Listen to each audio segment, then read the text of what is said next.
Amigos, bienvenidos. Siempre es un gusto conversar con él. Es un amigo que me ha regalado la política, los medios de comunicación y de manera permanente estamos a través de estos medios en conversaciones que son altamente valiosas y muy interesantes. La gente reproduce estas conversaciones de manera sistemática en las redes sociales y habla muy bien porque la gente lo sigue, por su formación, por sus planteamientos y me complace mucho. Puedo decir aquí públicamente, es mi amigo.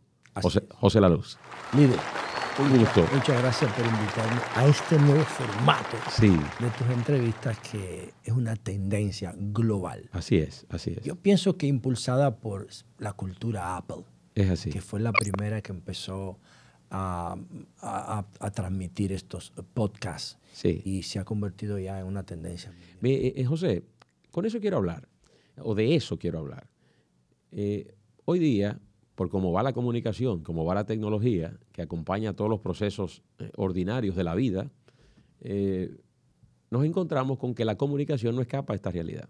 En efecto, ya hay una multiplicidad de ventanas de reproducción de contenido. Tenemos la capacidad de ver lo que queremos en cualquier punto del planeta, a cualquier hora, con mucha calidad de imagen y de sonido. Y en el caso tuyo particular hay una serie de expresiones que de manera reiterada, y más en estos ambientes políticos, comienza a reproducirse. Unas consideraciones tuyas sobre el PLD, unas consideraciones tuyas sobre la actividad política, sobre la seguridad o la inseguridad, sobre personajes importantes de la política dominicana.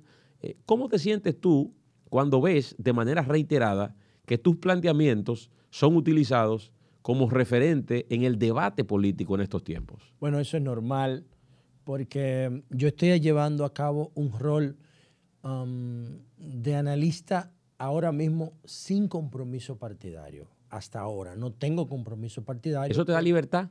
Yo siento que sí, pero no puedo escapar el hecho de que mis comentarios se editen para que lo editen personas para sacarle provecho, como por ejemplo cuando dije lo de Leonel, que había que dársela porque estaba por encima de Abel en las encuestas. Automáticamente cogieron ese pedacito, lo picaron y lo empezaron a viralizar. Eso tú no te puedes sustraer de ese tipo de cosas. Tendrías que dejar de opinar. Pero en realidad, cuando tú opinas favorablemente de un político, de una política, les cae bien. Cuando haces juicios contrarios, no lo toleran. Y esos son abordajes emocionales de la política que son normales, porque es parte de nuestra identidad. A mí eso no me molesta. José, ¿cuándo es el momento oportuno para pronunciarte y tomar partido del proceso? Yo quiero hacer una referencia aquí. Hay un libro muy interesante llamado ¿Cuándo?, de un conferencista llamado Daniel Pink, que habla de que hay momentos determinados en la vida del ser humano que hay que tomar decisiones y momentos en que no. Y pone un ejemplo del día, que tenemos picos, un valle y recuperación, entendiendo de que hay momentos del día que no estamos ni siquiera en condiciones de pensar bien. Entonces, llevándolo a la realidad de tu vida, siendo un ente político, ¿cuándo es ese momento que la gente tendrá esa oportunidad de conocer una posición ya fijada y oficial de parte de José La Luz alrededor del proceso político? Porque siento que no te vas a retraer de él. No, para nada. Yo llevo la política en la sangre. Obviamente, para mí la política no significa ocupar un cargo ni una candidatura. Yo pude haberme reelegido sin ningún problema en el Congreso y sentí que no estaba siendo productivo en ese lugar y me fui. Pero soy un legislador nato, nací para eso, para diseñar política pública. ¿Y qué pasa? Que yo estoy en una etapa de mi vida donde yo me siento personalmente realizado.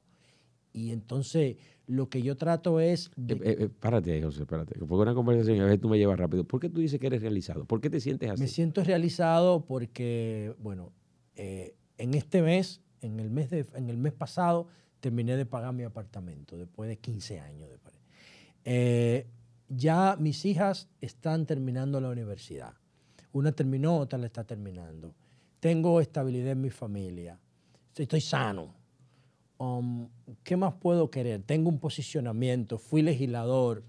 ¿Y qué más puede aspirar una persona? Entonces tú dices, eso en términos personales, no sociales, porque cuando yo veo que me rebasa un camión sin placa, me molesta. me da impotencia cuando yo veo que me pasan 2 motociclistas echando carrera en la autopista Duarte. Eso no lo tolero. Eso me provoca irritación. Pero en términos personales yo no tengo ningún objetivo. Yo tengo objetivos sociales y políticos. ¿Qué significa esto? Que yo lo que quiero es ver algunas de mis ideas convertidas en realidad. Demostrar que mis hipótesis son reales. Y que tu estudio ha valido la pena. Ha valido la pena. Tanto tiempo que le he dedicado a esto. Entonces, ¿qué quiero yo? Yo quiero ver mis ideas reflejadas en algún programa de gobierno, en un compromiso. Pactar acuerdos, no solamente adhesiones electorales, porque eso a mí no me interesa. Honestamente no me interesa un cargo público. Ahora me interesaría demostrar que mi modelo de seguridad funciona, que mi modelo de violencia contra la mujer y de violencia intrafamiliar funciona, que mi modelo de gobierno electrónico funciona, de bancos de sangre funciona, de marbete electrónico funciona. Eso es lo que yo quiero pactar. Y en la medida de que yo consiga esos pactos y me acerque a ellos, yo voy a estar acercándome a una decisión electoral.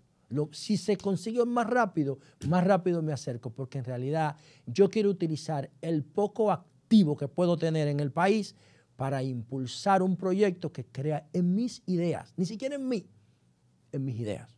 José, yo sé que fuiste un seguidor ferviente del Partido de la Liberación Dominicana, no solamente militante, sino por tu vinculación con Bosch. Me gradué de PLDista. Tu estudio, te graduaste de PLDista. Duré 2 años. Muy bien. Tu vinculación con Bosch, tu seguimiento, tu estudio a Bosch. ¿Tú pensaste en algún momento que ese instrumento que él formó estaría alrededor de un 13, un 14%, como revelan las encuestas que está el Partido de la Liberación Dominicana? Bueno, eso electoralmente puede pasar. ¿Por qué? Porque los partidos en el poder se desgastan si los procesos no se saben dirigir.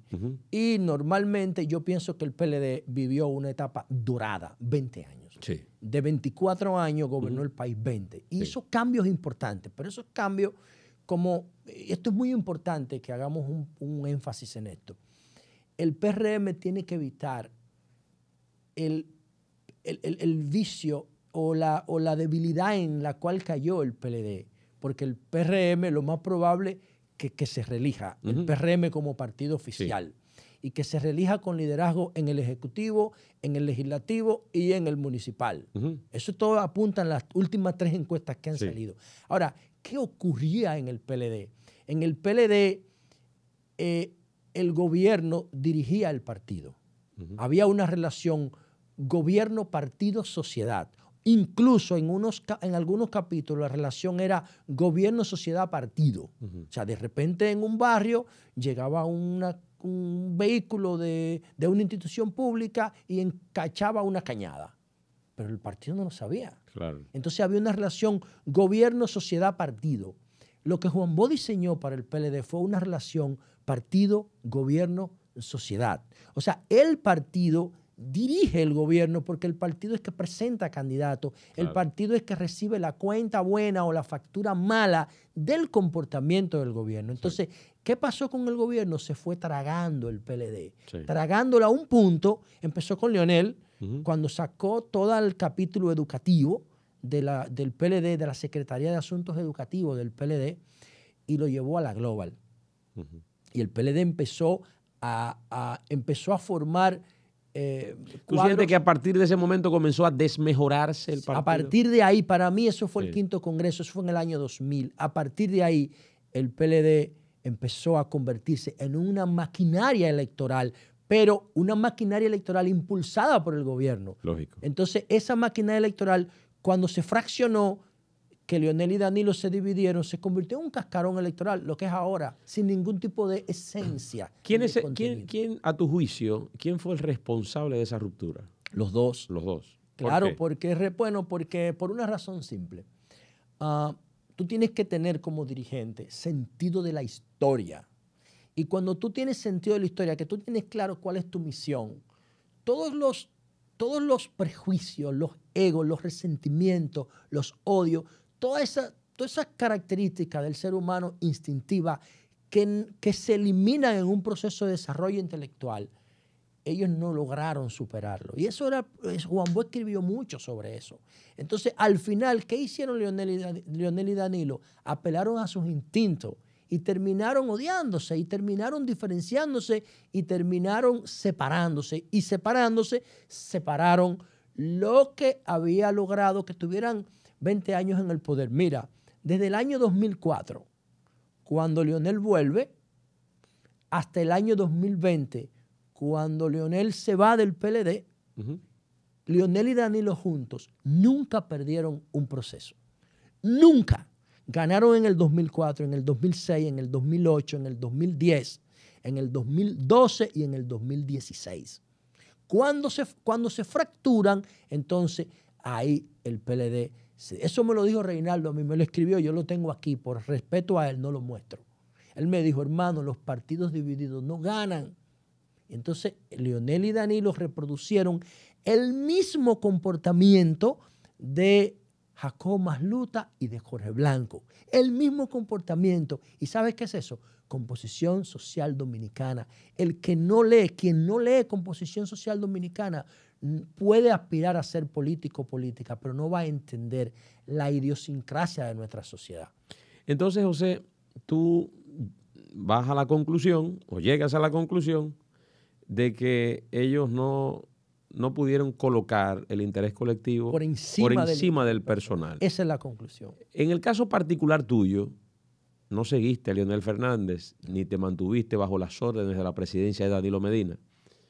Ninguno de estos personajes a los que hacemos referencia iba a ser capaz de permitir que una generación como la tuya, con una visión como la tuya, con un pensamiento como el tuyo, pudiera abrirse paso en un partido como el PLD o como la Fuerza del Pueblo? Había oportunidad. Lo primero es que con relación a Leonel, porque yo en términos personales no tengo nada contra nadie. O sea, yo...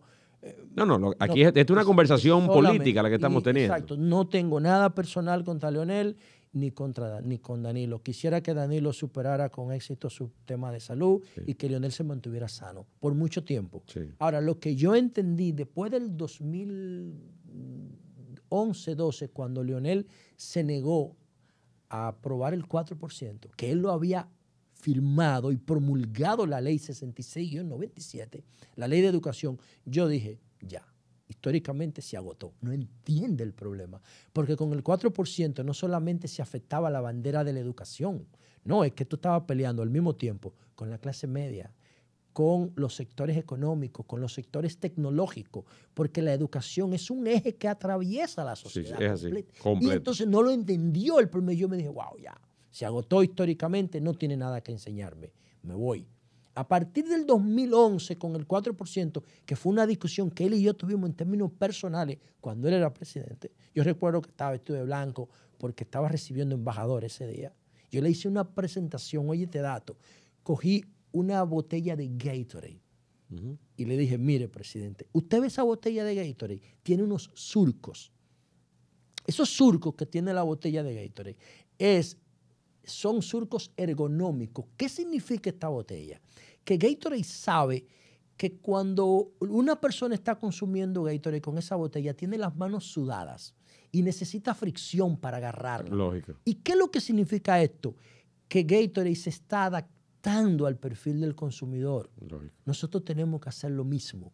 Tenemos que adaptarnos al perfil del ciudadano, porque ya el ciudadano dominicano no es subsidiado, es consumidor. Lógico. Y debemos tratar a los ciudadanos dominicanos como los trata Gatorade, o como los trata Claro. Un consumidor, un cliente. Un cliente social. Lógico. Y él me entendió y dijo, wow, pero al final no apoyó el 4%. ¿Y por qué no lo hizo? Porque según tú. Él entendía que el problema de la educación no era financiamiento, era calidad educativa.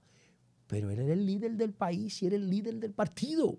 Entonces, yo sí sigo pensando que el 4%, la reforma del 4% por la educación solamente ha sido cuantitativa. Todavía falta la reforma cualitativa, pero sí el financiamiento es fundamental para tú lograr esos objetivos. Entonces, a partir de ahí yo entendí que Leonel ya no tenía nada que aportarme. Danilo nunca ha sido un líder ideológico, porque Leonel era la inspiración nuestra, de mi generación. Leonel, yo estoy en política por Leonel. ¿Tú te sientes frustrado viendo a Leonel Fernández intentando e insistiendo con la posibilidad de regresar? No, ¿Qué te pasa? ¿Qué te pasa como ciudadano viendo eso? No, porque yo 28 años después de la primera elección en 1996. Yo lo conozco y yo sé ya lo que es él. Yo no sigo a Leonel, o ya ahora no me da igual, pero antes yo no seguía a Leonel, yo lo estudiaba. Yo no seguía a Danilo. Yo no puedo ser danilista ni leonelista si yo tengo una referencia de Bosch. Un gigante. ¿Cómo voy a ser leonelista y danilista? Tú los juntas los dos, los metes en una licuadora y no dan una uña de Bosch. En términos de intelectual, en términos éticos, en términos políticos, ese tipo era un visionario.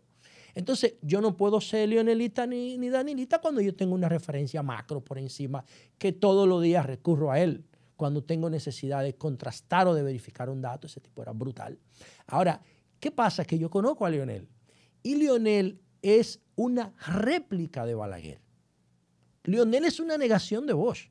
Una negación de Bosch. Y una réplica de Balaguer. Pero eso él no se lo propuso. Esa es su naturaleza. Él se siente más cómodo reproduciendo a Balaguer que a Bosch. Porque Bosch no tenía nada de pragmático. Bosch ponía, que yo creo que es una debilidad de Bosch, sí. Bosch ponía sus principios por encima de la realidad del poder. Y si tenía que renunciarte a una candidatura faltando 5 días para la elección, él no le importa. Sin problema. Porque era un tipo realizado, hermano. Entonces, Leonel no. Leonel es un tipo que calcula cada detalle para mantenerse siempre en el entorno del poder. Leonel hoy salió del poder hace 11 años y sigue comportándose igualito que como se comportaba en el poder. Pero en un poder, en un estilo de poder propio del siglo pasado. Mira, sí. Leonel vive o se mueve en un espacio de 20 o 30 metros cuadrados. O sea, Leonel se mueve de su casa a la Fundación Global con el mismo estilo, con el mismo performance, con la misma rutina de cuando era presidente. Sí. O sea, se pone su saco, su corbata, va con su libro atrás, recibe personas, habla pausado, camina como Balaguer, viste como Balaguer, habla como Balaguer, todo como Balaguer, todo. Todo. Por eso yo digo, claro, tiene dotes intelectuales como Balaguer, sí. Mantiene su vida privada en reserva y en discreción como Balaguer. Balaguer no tenía a su madre viva, pero reflejaba su relación familiar y maternal con sus hermanas. Claro. Leonel es un hijo devoto. Apelan a la religión porque saben el contexto del pueblo que vive. Leonel también, de cada 10 veces que habla, 5 o 6 hace cita bíblica. Porque es lo mismo, es el mismo comportamiento. El mismo patrón. Oye, son permisivos con la corrupción los dos. Balaguer decía, la corrupción se detiene en la puerta de mi despacho. ¿Y sabes qué? Era cierto. Cuando Balaguer murió, ¿dónde está su riqueza? ¿Dónde están los yates de Balaguer? Las cuentas en Suiza. ¿Dónde están las villas en Casa de Campo? No tiene nada. No. Porque Balaguer entendía que el dinero era un medio, no un fin. Y era verdad que se detenía en la puerta de su despacho, porque todo el entorno de Balaguer era cuestionable y cuestionado. ¿Y qué pasó con Leonel? Lo mismo. La corrupción se detenía, y yo digo que se detenía en la puerta de su despacho, porque si tú le pasas balance a Leonel 11 años después de haber salido del poder, ¿dónde están los yates? ¿Dónde están las villas?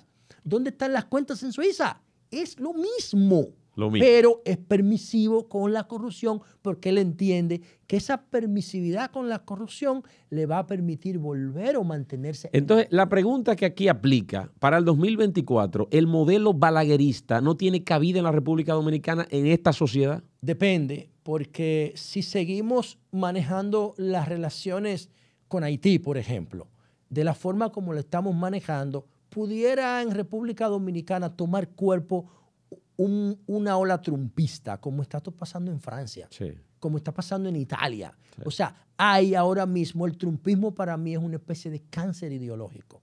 Promueve el miedo, promueve la mentira. La separación. Promueve la manipulación, la separación. O sea, promueve antivalores humanos. Sí. Y entonces eso, como no se educa científicamente, se educa emocionalmente, la gente se deja llevar por ese tipo de discurso populista. Y por eso, para mí, yo lo digo con todo respeto, para mí el trumpismo es una forma de cáncer ideológico. Y aquí pudiera tomar cuerpo el trumpismo, si no se refugia Leonel, porque igual que Balaguer, él es vinchista también.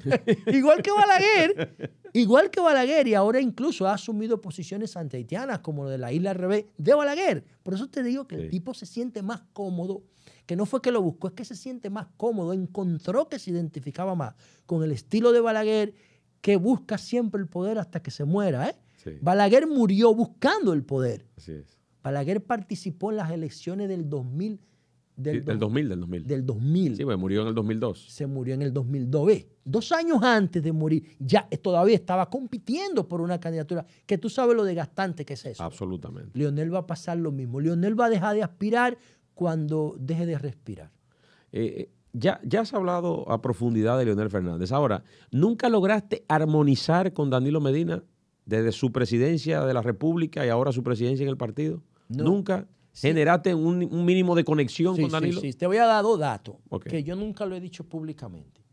Mira, y creo que no, a mí no me gusta lo que yo converso con los presidentes, que son cuestiones de Estado, no me gusta hablarlo, pero yo voy a tratar, sin yo sacrificar esa parte de que me considero una persona de Estado, pasé 20 años de mi vida en el poder y ahora mismo yo pienso que puedo tener una conversación frecuente con cualquier ministro, incluso con el presidente eventualmente. O sea, y esas cosas se quedan ahí.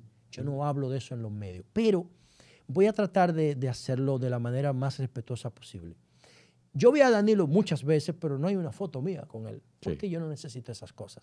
Pero yo iba ahí, cuando yo era legislador, fui varias veces. A veces él me mandaba a buscar, en 2 ocasiones, a veces yo iba. Pero una vez, que fue cuando él firmó las relaciones con China, creo que era octubre del 2018, creo, algo así. Bueno, él iba hacia China y antes de ir a China, yo fui a visitarlo al Palacio con mi proyecto de seguridad perimetral, porque yo quería que él me apoyara en el Congreso. En el Congreso solamente salen iniciativas de ley por 2 vías. Por 2 vías. Una, el Poder Ejecutivo. 2, la Embajada Americana. Ningún proyecto de ley, yo no estoy hablando de resolución, proyectos de ley que sea de interés nacional, si no pasa por uno de esos 2 filtros, no se aprueba.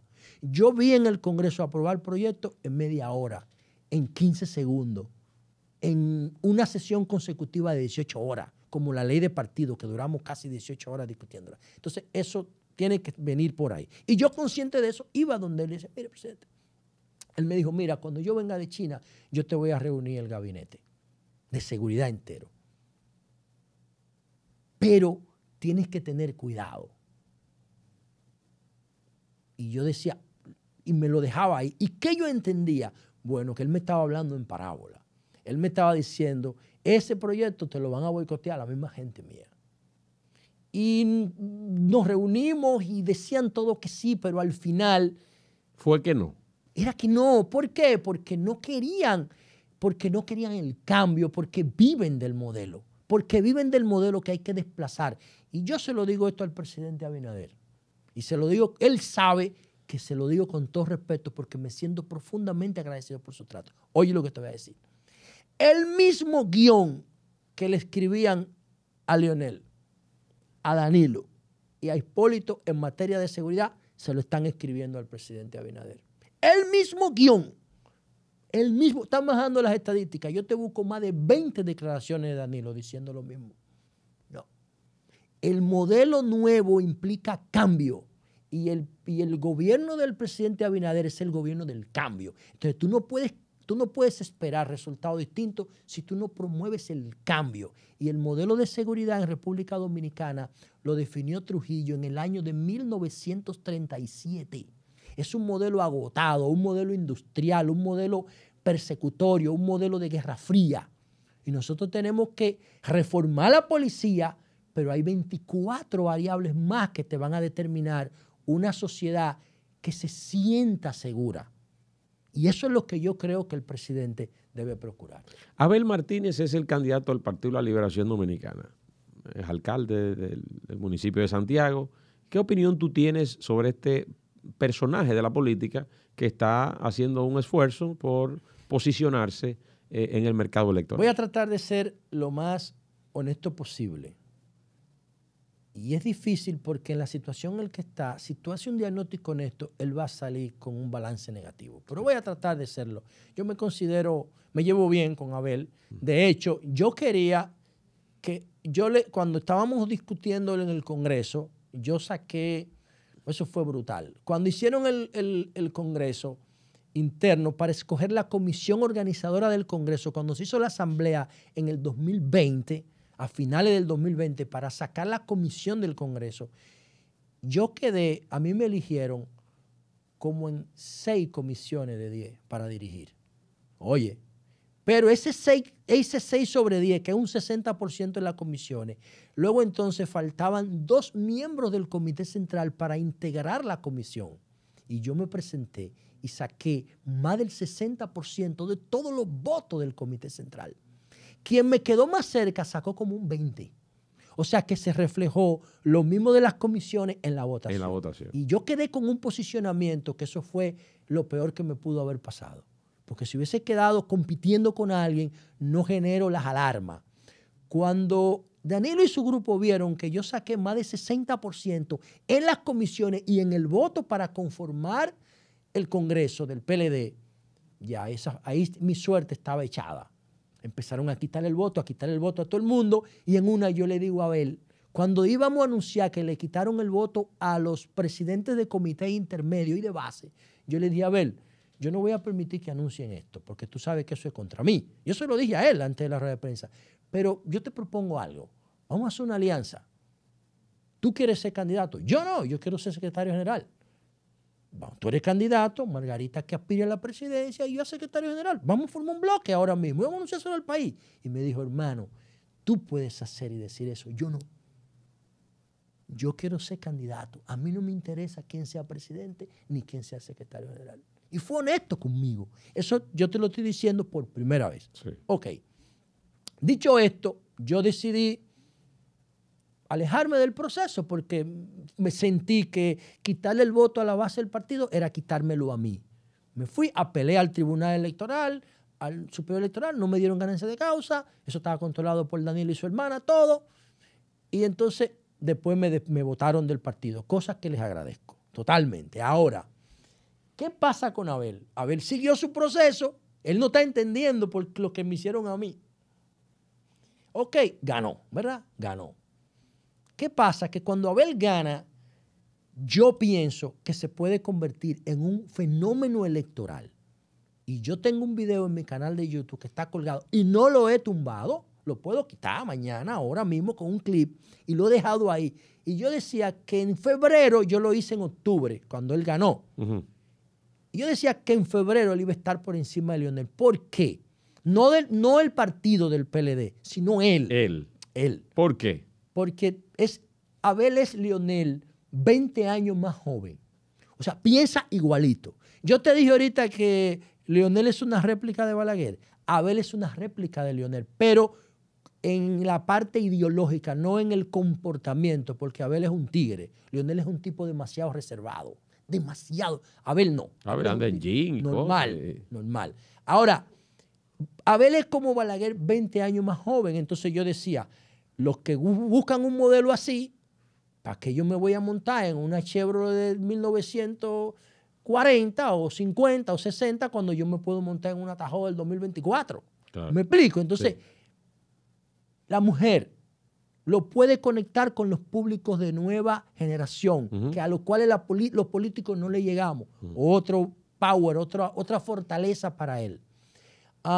Unificación del PLD, que estaba buscando un nuevo liderazgo, su discurso, su obra de gobierno en Santiago, su historia de éxito. ¿Y por qué? Todo eso, yo decía, wow, esa es la fórmula. Tú lo decías. ¿Y por qué no ocurrió como tú estabas proyectando? Bueno, primero el entorno tóxico, hermano. Ese entorno tóxico. Segundo. Eso no lo deja avanzar, ¿tú entiendes? Es que hay una pugna en el fondo. Oye, ¿por qué? Mira, si Abel fracasa, terminó. O sea, ¿Tú entiendes que no tiene una oportunidad para el proceso del 28? Él la tiene, sí. Pero él la tiene si él pacta con Leonel. Si él no pacta con Leonel, pierde toda la vigencia, porque el mandato que él tiene es para ser candidato presidencial, no tiene más nada. ¿Me explico? Danilo controla el PLD. Entonces, ¿qué le conviene a Danilo? A Danilo le conviene que el PLD mantenga la misma cuota que tiene a nivel de municipio y a nivel de Congreso. Si lo puede conseguir en una alianza, Danilo ganó y Abel perdió. Ahora, ¿qué pasa si Abel dice, déjame yo aprovechar mi coyuntura de influencia en el PLD, utilizar ese peso político y negociar con Leonel ahora, que está tirando su última carta electoral? Digo yo. Yo digo, cuando viene a ver a los 90 todavía está, por delante que vamos. Aunque él no pueda caminar ya. Ok, pero tú sabes. Sí. Entonces, si él utiliza su activo electoral y dice, Leonel, mira, yo soy una hechura tuya, porque Abel dirigió la Cámara porque Leonel lo puso. O sea, Abel era la principal figura que tenía Leonel en el Cibao. Y eso todo el mundo lo sabe en el PLD. Con ese background de ambos, Abel le puede decir a Leonel, yo te voy a apoyar ahora con el compromiso público de que tú me vas a apoyar en el 2028. Públicamente. Si tú te comprometes a eso, yo te endoso la candidatura y yo voy como vice contigo. Es la única forma que yo veo de que puedan competir con Luis juntos. Porque ahora el partido está en 3, pero Luis tiene la gran tajada. O sea, es muy probable que Luis pase por el medio de los dos porque se mantiene la división Leonel-Danilo en el fondo, con otra cara. Entonces, si Abel aprovecha su activo electoral y se lo endosa a Leonel ahora, comprometiendo a Leonel con un apoyo del 2028, Abel mantiene la vigencia del liderazgo. Pero si Abel corre hasta el final y pierde como va a perder y va a sacar menos de un 20%. Menos de un 20 va a sacar. Si sigue como va la cosa ahí. Va a sacar entonces, ¿qué va a pasar? ¿Qué tú entiendes que debe sacar? ¿Un 13, un 14, un 15? Es que yo no puedo proyectar a 11 meses. Está bien, pero tú eres un conocedor de la política. Sí, pero José. Lo que pasa es que como es un escenario tan nuevo, Abel es la primera vez que participa. Abel está construyendo una carrera presidencial. O sea, Luis lo intentó 3 veces. Lo intentó una vez con Hipólito llegar al poder en el 2012. En el 12. Lo intentó frente a Danilo en el 16 16 y lo logró en el 20. Intentó 3 veces. Abel está en el primer intento. Abel puede esperar, tiene 50 años. Entonces, a él le conviene endosarle todo su apoyo a Leonel para mantener él la vigencia del liderazgo. Porque si él pierde, ya el PLD lo va a sacar de la ¿Por qué lo va a sacar? Si es una persona que ha tenido alguna experiencia ya presidencial. Yo no me refiero a que lo va a sacar del partido, porque él era miembro del comité político antes de ser candidato. Sí. Porque perdió y hay que darle lugar y va a venir una lucha por el poder. Claro, esa carta de renuncia de Francisco Javier, eso es brutal, hermano. Yo no sé si la candidatura de Abel se va a reponer a la renuncia, que el PRM no le ha sacado provecho a eso, quizá porque no lo necesita, a la renuncia de su coordinador general de campaña, un tipo que ha dirigido 8 o 10 campañas del PLD, y le renuncia en una carta pública, diciéndole yo no puedo trabajar así. Fue un golpe, no diría que mortal, pero sí jaque. No jaque mate, pero sí lo puso en jaque a la candidatura. Y yo creo que Abel tiene la oportunidad de pactar. Si Abel no pacta con el gobierno, Abel no tiene futuro político, para mí. Si no pacta con Leonel, político electoral. Tú dices, si no pacta con Leonel, tú dices. Si no pacta con Leonel, exacto. Sí. No tiene futuro electoral. Termina en mayo del 2024. Tu relación con Luis Abinader es una relación que la has dicho públicamente, has tenido encuentros con él y ha sido una relación fluida. Sí, así es. ¿Cómo sientes estos aires de reelección que se advierten en el país? Uno se va moviendo en los lugares y va encontrando manifestaciones. Evidentemente, como estamos ya formalizados en una pre-campaña, aunque no en materia presidencial, ya las orientaciones de muchos cuadros políticos, funcionarios, legisladores y demás, es alrededor de la posibilidad de que Luis Abinader se presente de nuevo. ¿Qué visual tienes sobre esta situación ya desde la perspectiva del PRM y del gobierno? Mira, el PRM, yo pienso que cuando tú te pones a ver los gobiernos donde nosotros hemos estado como testigos y como participantes los últimos 20 años, hay 2 variables que son clave para que un presidente se reelija. La primera. La economía. Absolutamente. Si la economía va bien, la reelección va bien. Una reelección, porque yo no apoyo más de una reelección.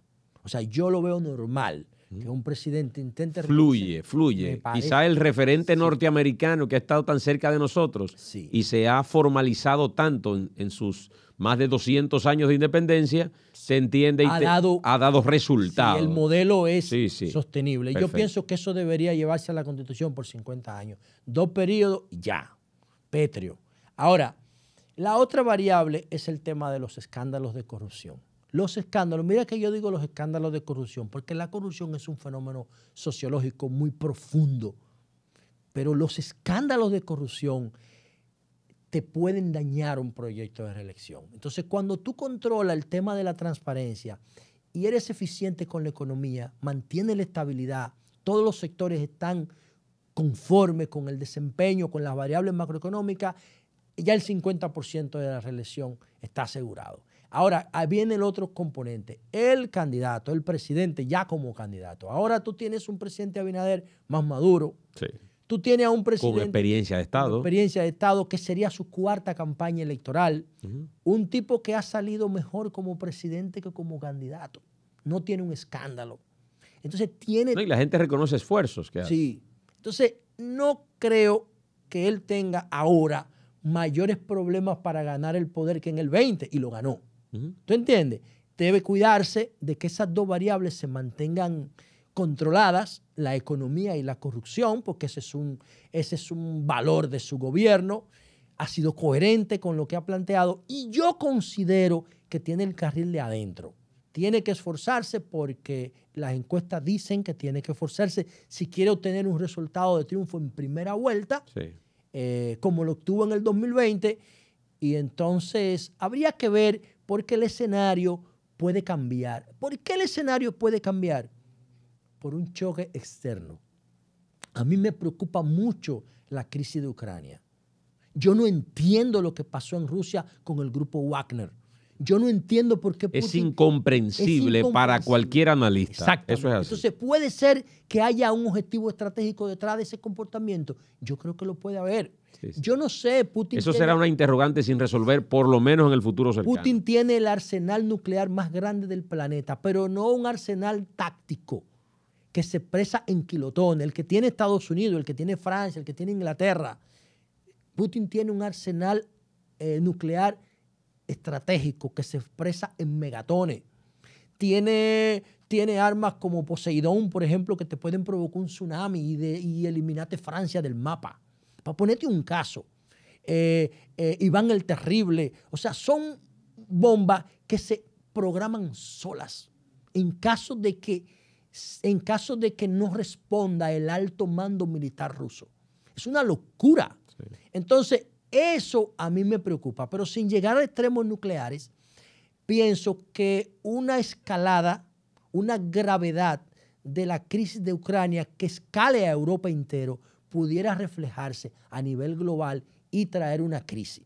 El presidente Abinader ha sorteado dos crisis, la pandemia, la crisis del COVID y la crisis de la guerra de Ucrania, y ha salido bien. Lo que hay que esperar, para bien de él, que se mantenga la estabilidad macroeconómica a nivel internacional, que el turismo siga poniendo esos números, que la inversión extranjera siga llegando.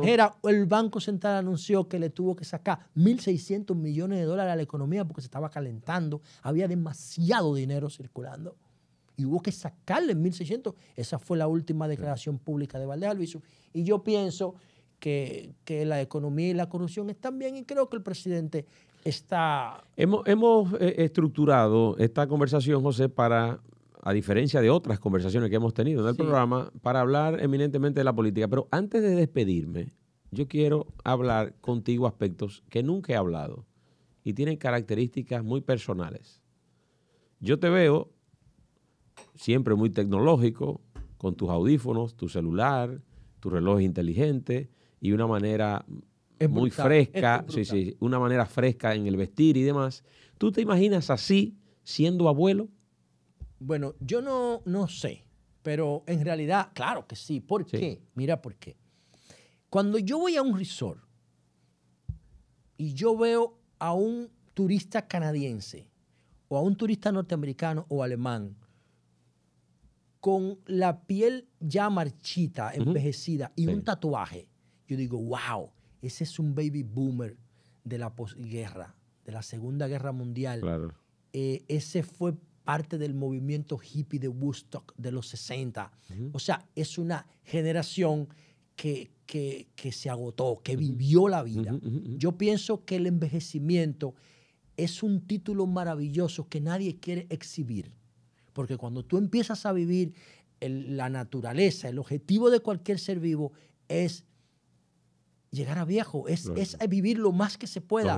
Pero como el envejecimiento está asociado a cosas negativas, que se está terminando algo, que no sirve algo, etc. Claro, hay componente casi de discapacidad, pero ya no tengo... Exacto, pero hay unas fronteras científicas, tecnológicas, nutricionales, que te dan la posibilidad de extenderlo un poco más. Pero no, claro, ya estamos ahora en 80, pero hace 100 años la esperanza de vida era 50. Exacto. Ya estamos en 80, sí. Pero la ciencia...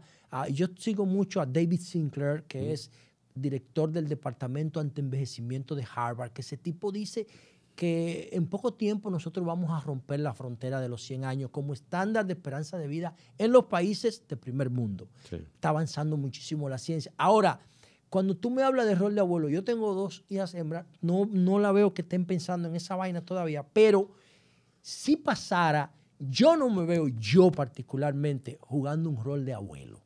¿Y cómo? Porque ya yo estoy terminando la etapa de la paternidad. La paternidad ya para mí fue un rol que yo estoy terminando de jugar y yo lo que quiero es disfrutar mi libertad. Porque cuando tú eres padre, es una forma maravillosa de esclavizarte, de anclarte, porque tú tienes que cuidar a tus hijas, en el caso tuyo, también. En el caso mío. Sí. Pero llega un punto en que tú dices, wow, pero ya mis hijas se cuidan solas.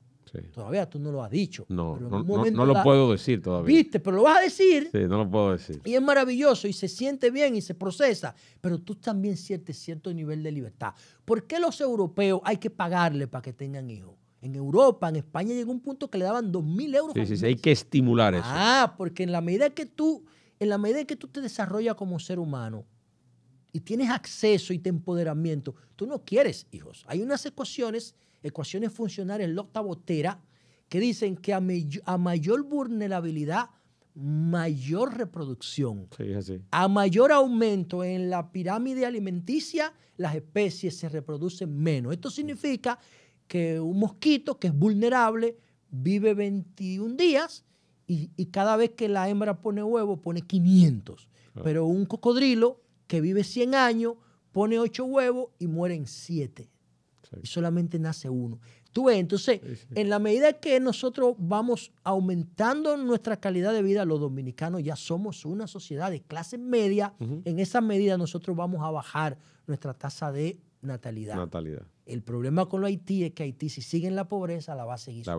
Entonces, cuando hay una desproporción entre ellos y nosotros. Cuando tú no tienes hijos, tú puedes viajar por el mundo entero, te puedes ir de fin de semana todos los fines de semana, que a mí me encanta conocer mi país, y no tienes esa preocupación de que, espérate, con los hijos. Entonces, es una etapa que también se disfruta muchísimo.